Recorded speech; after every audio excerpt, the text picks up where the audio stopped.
প্রিয় শিক্ষার্থী, আজ আমি তোমাদের অষ্টম শ্রেণীর গণিত বইয়ের প্যাটার্ন নিয়ে সমস্যার কিছু সমাধান করব। আজকে আমি করব 12 নম্বর অঙ্কটি সমাধান। দেখো, 12 নম্বর চিত্রে এমন রয়েছে। প্রথম চিত্রে একটা ত্রিভুজ, দ্বিতীয় চিত্রে দুইটা এরকম ত্রিভুজ, তৃতীয় চিত্রে তিনটি ত্রিভুজ। বলছে যে উদ্দীপকের চতুর্থ চিত্রে কাঠির সংখ্যা কত হবে।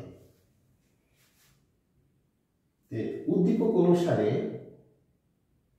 প্যাটার্নের চতুর্থ চিত্রটি হবে, চতুর্থ চিত্রে উদ্দীপকের আমি কত বলে লিখছি, চতুর্থ চিত্রে দিয়াশালার কাঠির সংখ্যা কত হবে।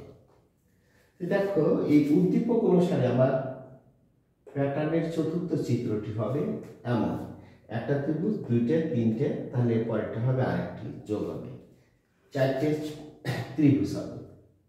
দেখো, গণনা করে দেখো এখানে কয়টা কাঠি, একটা, দুইটা, তিনটে, চারটে, পাঁচটা, ছয়টা, সাতটা, আটটা, নয়টা। সুতরাং চতুর্থ চিত্রে কাঠি আছে এখানে 9টি। উত্তর এটা 9। আশা করি এটা বুঝতে পারছো। এটা খুব সহজ অঙ্ক। আমার প্যাটার্নের চতুর্থ চিত্র কেমন হবে, তারপরে এই কাঠি, এগুলো প্রত্যেকটা এক একটা কাঠিটি গণনা করবে। দেখো, এবার খ নম্বর অঙ্কটি। আবার এরকম তো উদ্দীপক দেওয়া আছে। খ নম্বরে বলছে যে প্যাটার্নের আমার এই পরবর্তী সংখ্যা যে বার করবো সেটা কিভাবে। দেখো, আমার প্রথম চিত্রের কাঠির সংখ্যা 3টি, একটা, দুইটা, তিনটি। দ্বিতীয় চিত্রে কাঠি 5টি, একটি, দুইটি, তিনটি, 4, 5। এবার তৃতীয় চিত্রে দেখো কাঠি 7টি, একটা, দুইটা, তিনটে, চারটে, 5টা, 6টা, 7টা। তৃতীয় চিত্রে কাঠি 7টি পেয়েছি। আমার প্যাটার্নের সংখ্যা যদি এই সংখ্যাগুলো নিই, দেখো হবে 3, 5, 7।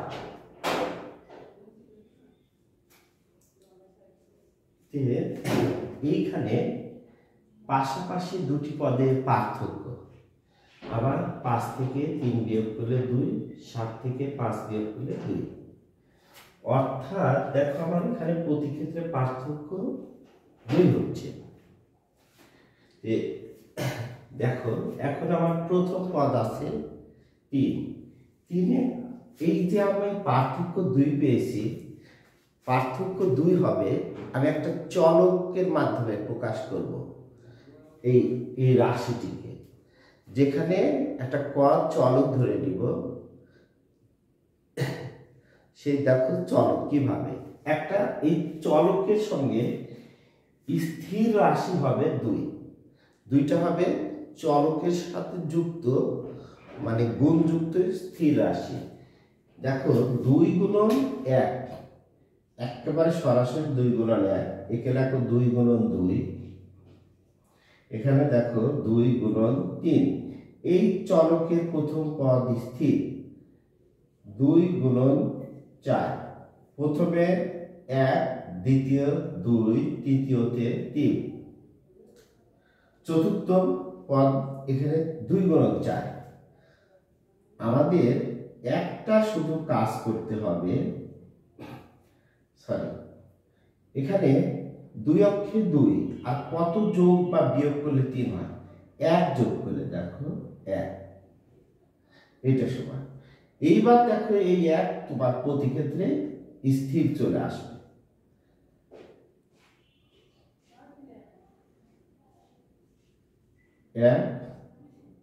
দেখো, 2 দুগুণে 4 আর 1 5, 2 আর 3 গুণন করলে 6, যোগ 1 7, 2 আর 4 গুণন করলে 8, আর এখানে 9। দেখো, আমাদের এইখানে 2 স্থির রাশি এবং 1 স্থির রাশি। একটা পরিবর্তনশীল রাশি হচ্ছে প্রথমে 1, দ্বিতীয় পদে 2, তৃতীয় পদে 3, চতুর্থ পদে 4। তাহলে আমরা লিখতে পারি ক চিত্রে, মানে এটা তো আমাদের চতুর্থ চিত্রে, এটা কাঠি, তাহলে ক চিত্রে কাঠির সংখ্যা, কাঠির সংখ্যার বীজগণিত রাশি।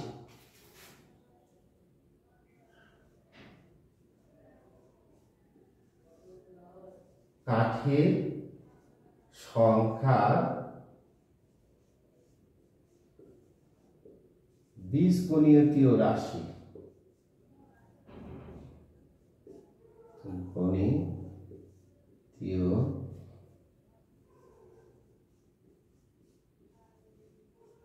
দেখো এই যে 2, আচ্ছা, ইন্টু ক প্লাস 1, এটা আমি লিখতে পারি 2 ক প্লাস 1।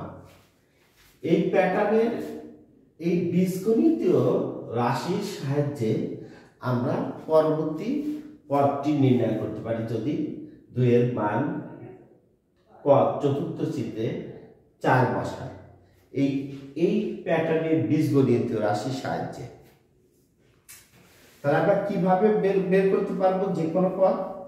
প্যাটার্নের বীজগণিতীয় রাশির সাহায্যে।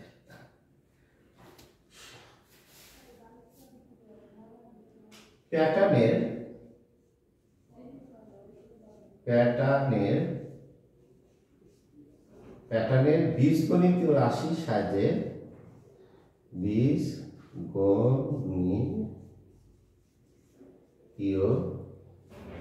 রাশির সাহায্যে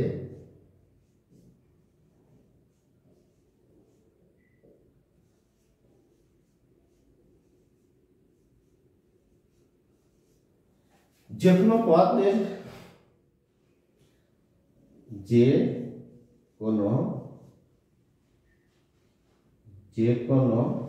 পদের কাঠির সংখ্যা বের করা যায়। যে কোনো পদের বা চিত্রের যে কোনো পদের কাঠির সংখ্যা, এখানে পদের না, যে কোনো চিত্রের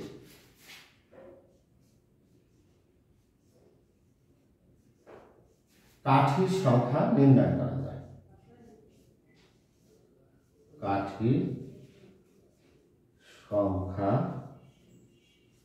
নির্ণয় করা যায়।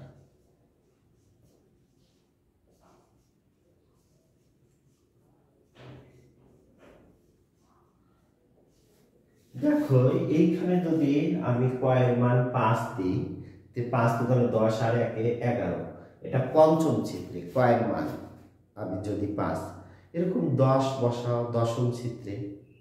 তো আশা করি এই খ নাম্বার অঙ্কটি তোমরা বুঝতে পারছো। আসছি গয়ে নির্ণয় করতে বলছে শততম প্যাটার্ন তৈরি করতে আমার কতগুলো কাঠি লাগবে, মানে 100তম, শুধু 100তম প্যাটার্নে। দেখো এটা প্রথম প্যাটার্নে কাঠি 3টি, দ্বিতীয় চিত্রে কাঠি 1 2 3 4 5টি, তৃতীয় চিত্রে 7টি। আমার 100তম, মানে 100তম চিত্রে কাঠি কতটি লাগবে? আমরা ইতিমধ্যেই ক্ষমতে পেয়েছি যে কোনো চিত্রে কাঠির বীজগণিতীয় রাশি। কাঠির বীজগণিতীয় রাশি হলো 2 ক, এখানে গুণ দিয়েছি, যোগ হবে 2 ক প্লাস 1। আমরা যে কোনো চিত্রে এই কয়ের মান যদি 5 বসায় পঞ্চম, কয়ের মান 10 বসালে দশম চিত্রে কাঠি বলছে। তাহলে এই রাশি থেকে এর অর্থ হলো যে আমার প্যাটার্নের কতম চিত্রে কাঠির সংখ্যা এই 2 ক প্লাস 1। কয়ের মান এখন যদি আমি 100 বসাই, 100তম চিত্রে কাঠি কত হবে?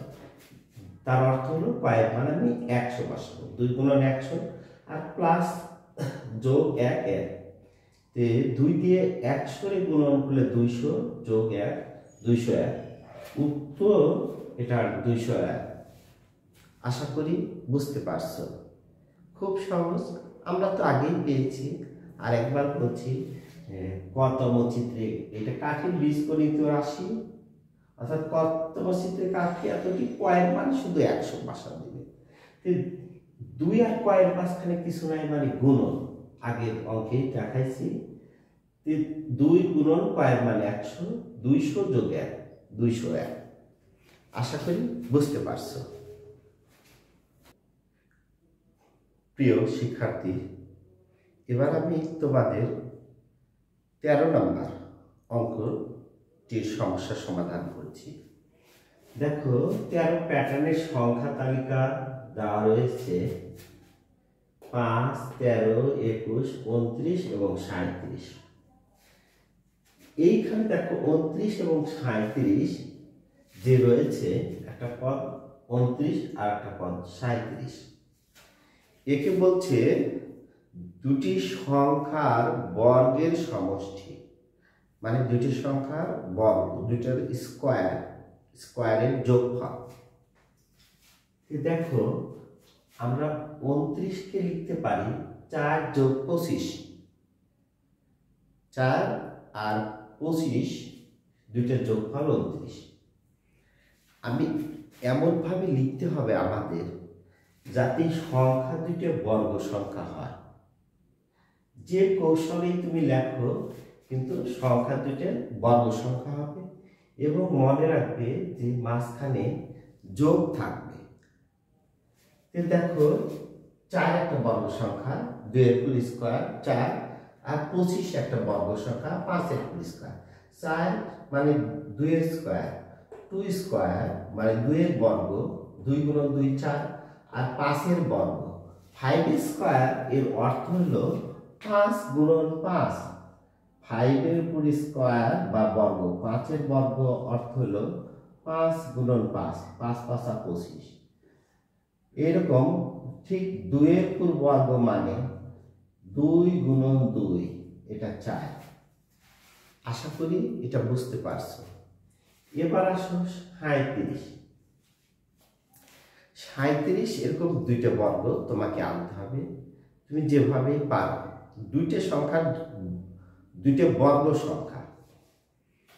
দেখো বর্গ সংখ্যাগুলো আমি বলতেছি, 1 এর বর্গ 1,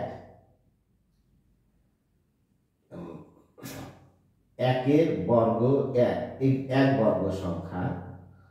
2 এর বর্গ 4, 4 বর্গ সংখ্যা। 3 এর বর্গ 9, 4 এর বর্গ 16, 5 এর বর্গ 25, 6 এর বর্গ 36। এরকম তোমরা পারবে। 6 এর বর্গ মানে 6 গুণন 6, 6 7 36। 5 এর বর্গ মানে 5 গুণন 5। আশা করি এগুলো তোমরা পারবে। এবার 37 দেখো 1 যোগ 36 আমি লিখতে পারি। 1 হলো 1 এর বর্গ, 1 এর বর্গ মানে 1, 1 এর বর্গ মানে কি 1 গুণন 1, 1 আর 1 গুণন করলে একই হয়। আর 6 এর বর্গ অর্থাৎ হলো এই যে 6 এর বর্গ 36। অর্থাৎ তোমাকে যদি বিস্তৃত লেখা হয় 6 এর বর্গ সমান কি হবে, এটা হবে 6 গুণন আগে 6, 6 আর 6 গুণন করলে 36, 6 এর বর্গ 36। আশা করি এটা বুঝতে পারছো। অ্যান্সার এইটা হবে, এবং একদম একে আর একে বলছে দুইটা বর্গ, এর দুইটা বর্গ এইটা, আর 37 এর দুইটা বর্গ 1 এর স্কয়ার 6 স্কয়ার। আশা করি বুঝতে পারছো। প্রিয় শিক্ষার্থী, এবার আমি 13 খ নাম্বার অঙ্কটি সমস্যার সমাধান করছি। দেখো প্যাটার্নের আবার সংখ্যা তালিকা দেওয়া আছে 5, 13, 21, 29 এবং 37, পরে আরো ডট ডট। আমরা কাজ করব পাশাপাশি দুটি পদের পার্থক্য। 13 থেকে 5 বাদ দিলে 8, 21 থেকে 13 বাদ দিলে 8, 29 থেকে 21 বাদ দিলে 8, 37 থেকে 29 বিয়োগ করলে 8। এর অর্থ দাঁড়ায় আমার প্রত্যেক ক্ষেত্রে পার্থক্য 8। এই পার্থক্য 8 দিয়ে বোঝায়, দেখো প্যাটার্নের যে কোনো একটি পদ তার পূর্ববর্তী পদ অপেক্ষা 8 বেশি। মনে করো 37 এই 29-এর সাথে কত বেশি? 8। 29 আর 8 37, অর্থাৎ 5-এর সাথে 8 যোগ করলে 13, 13-এর সাথে 8 যোগ করলে 21। 21 এর সাথে কত বেশি? 8 বেশি। 13-এর সাথে আমি 8 যোগ করলে 21। প্যাটার্নের যে কোনো একটি পদ, এই পদ তার পূর্বের পদের থেকে 8 বেশি আছে, এটা আমাদের কথা বুঝতে পারি। দেখো আমাদের প্যাটার্নের এটা কততম পদ? 37। 1 2 3 4 5, পঞ্চম পদ 37।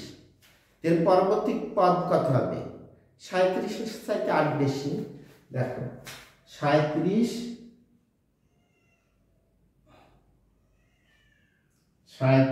যোগ 8 সমান হবে 45। এর পরবর্তী পদ 45-এর সাথে 8 যোগ, 45 যোগ 8 কত হয়?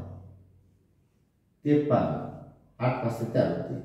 এবার তুমি 53-এর সাথে 8 যোগ করো, কত হবে?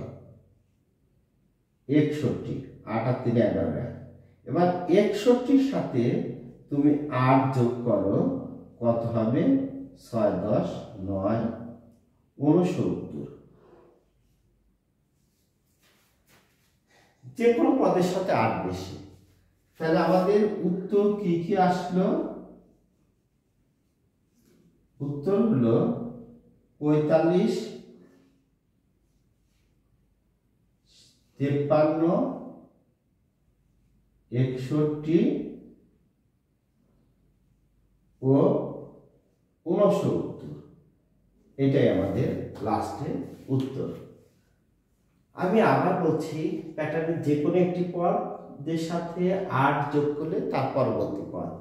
আমার লাস্ট পদ 37, 37-এর সাথে 8 যোগ করলে 45। দেখো 5-এর সাথে 8 যোগ করলে 13, 13-এর সাথে 8 যোগ করলে 21, 21-এর সাথে 8 যোগ করলে 29, 29-এর সাথে 8 যোগ করলে 37, 37-এর সাথে 8 যোগ করলে 45, 45-এর সাথে 8 যোগ করলে 53 হবে, 53-এর সাথে 8 যোগ করলে 61, 61-এর সাথে 8 যোগ করলে 69। এই পদগুলোই 1টা 2টা 3টে এই 4টে। এই পরবর্তী 4টি পদ আমাদের নির্ণয় করতে বলা হয়েছে এবং এইগুলো হবে। আশা করি তোমরা বুঝতে পারছো। প্রিয় শিক্ষার্থী, এবার আমি 13 গ অঙ্কটির সমস্যার সমাধান করছি। বলছে প্যাটার্নের প্রথম 50টি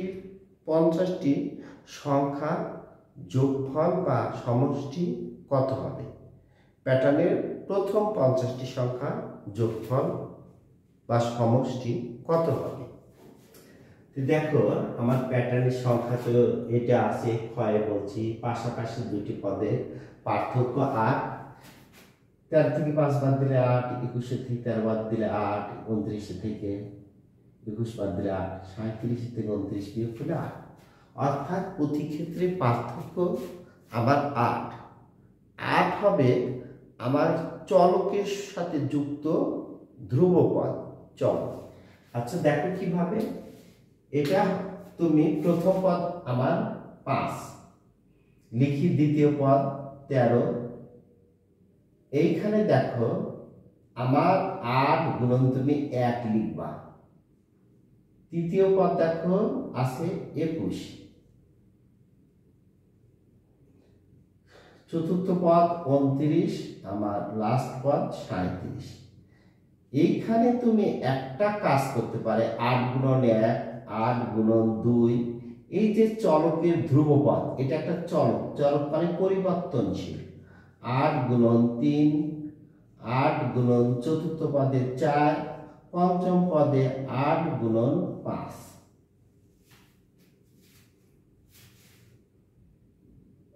আচ্ছা দেখো এইখানে কত বিয়োগ, যোগ বা বিয়োগ করলে আমরা 5 পাবো।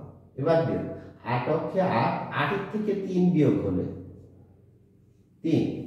দেখো 8 দুগুণে 16, 16 থেকে 3, এই 3 হবে ধ্রুবপদ। 3 8 24, 24 থেকে 3 বিয়োগ 4 8 32, 32 থেকে 3 বিয়োগ 29, 5 8 40, 40 থেকে 3 বাদ দিলে অর্ধেক। দেখো এই পার্থক্যটা হবে এই চলকের ধ্রুবপদ আর ধ্রুবপদ পরিবর্তনশীল প্রথম পদে 1, দ্বিতীয় পদে 2, তৃতীয় পদে 3, চতুর্থ পদে 4, পঞ্চম পদে 5, আর এই তিনও আমার ধ্রুব রাশি। তাহলে আমি প্যাটার্নের বীজগণিত রাশি অথবা তুমি লিখতে পারো ক চিত্রে কতম চিত্রে কাঠির সংখ্যা বা কতম পদ, প্যাটার্নের কতম পদ। সুতরাং প্যাটার্নের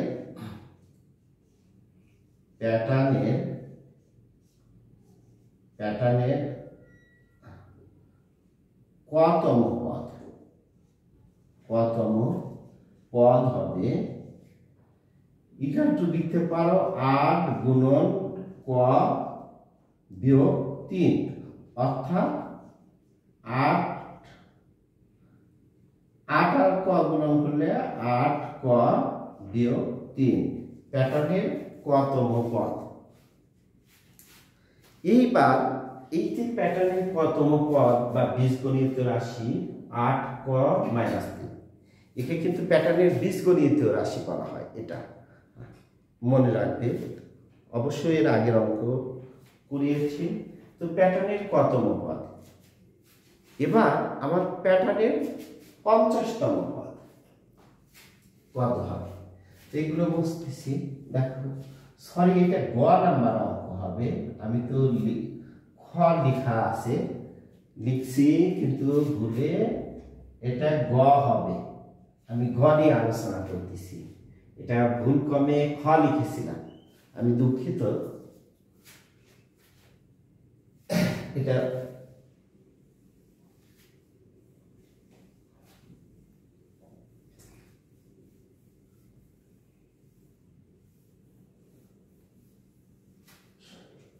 সুতরাং 50তম পদ, 50তম পদ হবে 8 গুণন 50 বিয়োগ 3, 8 50 400 বিয়োগ 3 397। দেখো তাহলে সমষ্টির সূত্র, এটা প্রথম পদ যোগ শেষ পদ, এটা সমষ্টির সূত্র। শেষ পদ গুণন পদ সংখ্যা,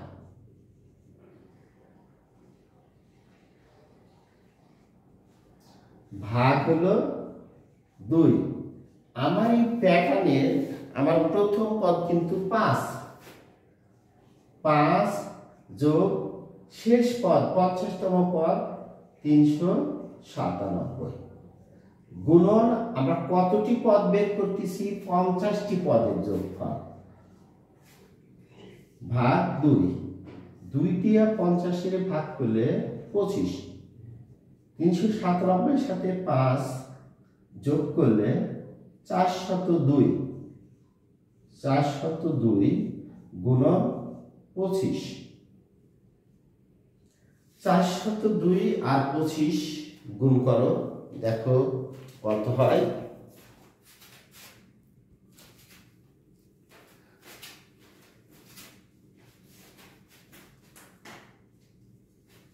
দেখো আমি 402 আর 25 গুণ এখানে করেছি, রাখে 80 10,050, তে 402 আর 25 গুণন করলে হবে 10,050, উত্তর 10,050। আশা করি তোমরা বুঝতে পারছো। সমস্যা হতে পারে এখানে সমষ্টির এটা সূত্র প্রথম পদ যোগ শেষ পদ গুণন পদ সংখ্যা ভাগ 2। আমার প্যাটার্নের প্রথম পদ 50 লিখছি, আর আমার 50তম পদ শেষ পদ, এটা আমরা 50টা পদে 397 কতটি পদ, মোট 50টি পদের যোগফল বের করতেছি 50 ভাগ 2। এটা 2 দিয়ে এটার ভাগ করলে 25, 5 আর 397 402, দুইটা গুণন করলে 10,050 উত্তর 10,050। আশা করি বুঝতে পারছো। প্রিয় শিক্ষার্থী, মাই টিউটর, আমি মনে করি আমি তোমাদের একজন প্রিয় শিক্ষক। আমার চ্যানেলটিকে সাবস্ক্রাইব করবে এবং লাইক দিয়ে পাশে থাকবে, এটাই তোমাদের কাছে আমার প্রত্যাশা। ভালো লেখাপড়া করো এবং ভালো রেজাল্ট করো, এই শুভ কামনাই করি। এবং আজকের মতো ক্লাস আজকে আমার এই 6টি প্যাটার্ন নিয়ে আমাদের ক্লাস। এই 6টি ক্লাসে 6টি পর্ব যদি দেখো, আশা করি তোমাদের প্যাটার্ন নিয়ে কোনো সমস্যা হওয়ার কথা না। ধন্যবাদ সবাইকে।